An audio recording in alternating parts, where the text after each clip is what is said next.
Bonjour et bienvenue à cette capsule de mathématiques. Aujourd'hui, nous allons voir les fractions. En fait, nous allons voir comment additionner des fractions qui n'ont pas le même dénominateur. Je rappelle qu'il y a déjà eu une capsule sur l'addition et la soustraction de fractions qui avaient le même dénominateur, mais ici, nous allons voir les fractions, l'addition de fractions qui n'ont pas le même dénominateur. Donc, nous allons commencer par un exemple. Euh, Premièrement, nous allons utiliser 6 dixièmes plus 4 quinzièmes et nous allons voir tout d'abord une première méthode, car additionner des fractions qui n'ont pas le même dénominateur peut être résolu par deux méthodes. Donc, voici cette première méthode, donc la numéro 1. Voici notre exemple. Donc, première chose que l'on pourrait faire, c'est de multiplier les dénominateurs. Donc, j'ai 6 dixièmes que je vais devoir multiplier, donc 10, je vais devoir le multiplier par 15. 4 quinzièmes, donc mon 15, je vais devoir le multiplier par 10, pardon. Donc, ça va me donner 150. 150. On se rappelle que lorsqu'on multiplie le dénominateur par un nombre, on doit absolument multiplier le numérateur par ce même nombre. Donc, 6 par 15 va me donner 90 et 4 par 10 va me donner 40.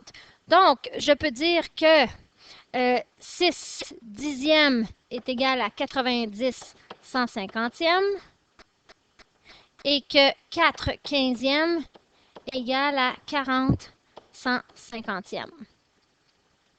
Donc, je vais maintenant pouvoir procéder à l'addition de mes fractions car je suis maintenant sur un dénominateur commun. Rappelons-nous que l'on peut additionner des fractions lorsqu'elles ont le même dénominateur. Lorsqu'elles n'ont pas le même dénominateur, on doit trouver un dénominateur commun. Donc, voici la première méthode pour avoir trouvé le dénominateur commun, c'est-à-dire de multiplier les deux dénominateurs. Donc, on a dit que dans la précédente capsule, lorsque l'on avait des fractions qui ont le même dénominateur, on devait se concentrer sur le numérateur. Donc, ça va rester sur 150. 90 plus 40 égale 130. Donc, on peut voir très clairement que ce n'est pas la fraction la plus irréductible, car c'est une grosse fraction et qu'il y aurait moyen de la réduire encore plus. Donc, quel serait le diviseur commun à 130 et à 150? Facilement comme ça, c'est 10. Donc, 130 divisé par 10 égale à 13. 150 divisé par 10 égale à 15. Donc, ça me donne la fraction irréductible de 13 quinzièmes. Donc, l'addition des fractions 6 dixièmes plus 4 quinzièmes a deux réponses possibles, 130 150e ou 13 quinzièmes. Ce sont des fractions équivalentes. Maintenant, passons à la deuxième méthode. Donc, deuxième méthode pour additionner des fractions qui n'ont pas le même dénominateur. Nous allons reprendre le même exemple. Donc, 6 dixièmes plus 4 quinzièmes. Donc, cette méthode est plus longue, mais plus précise. Il s'agit de trouver le PPCM, le plus petit commun multiple des dénominateurs à additionner. Donc, quel serait le dénominateur commun de 10? Donc, on a 10 et 15. Alors, on a dit que c'était 10, 20, 30, 40, 50, 15, 30, 45. Donc, ici, on voit clairement que c'est 30 qui est le PPCM. Donc,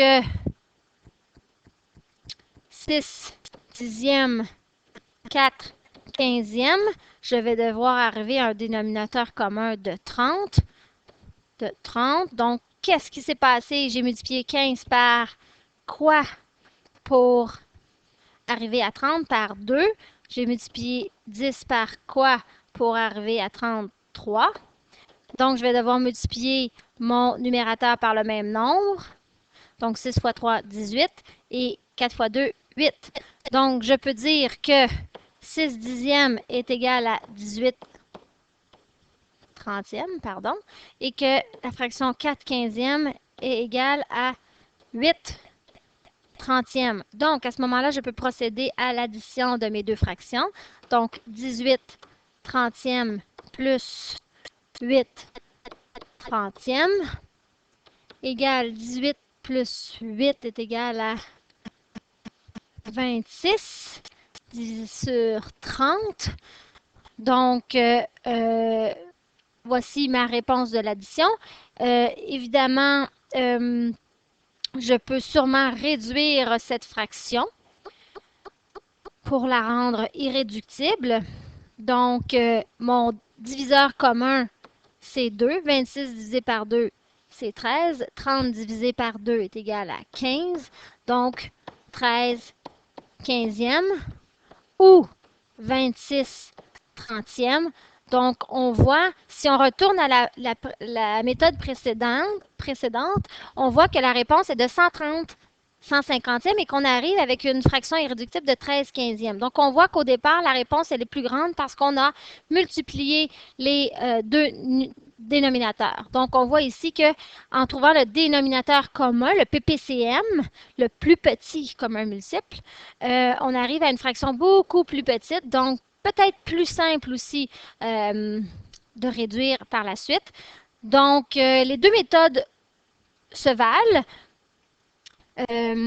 Mais peut-être qu'au niveau de la réduction de la fraction à la fin, c'est plus précis et plus simple. Donc, voici comment on peut additionner deux fractions ensemble qui n'ont pas le même dénominateur. Donc, première méthode en multipliant les deux dénominateurs communs, les deux dénominateurs, pardon, ou deuxième méthode en trouvant le PPCM et ensuite d'additionner les fractions.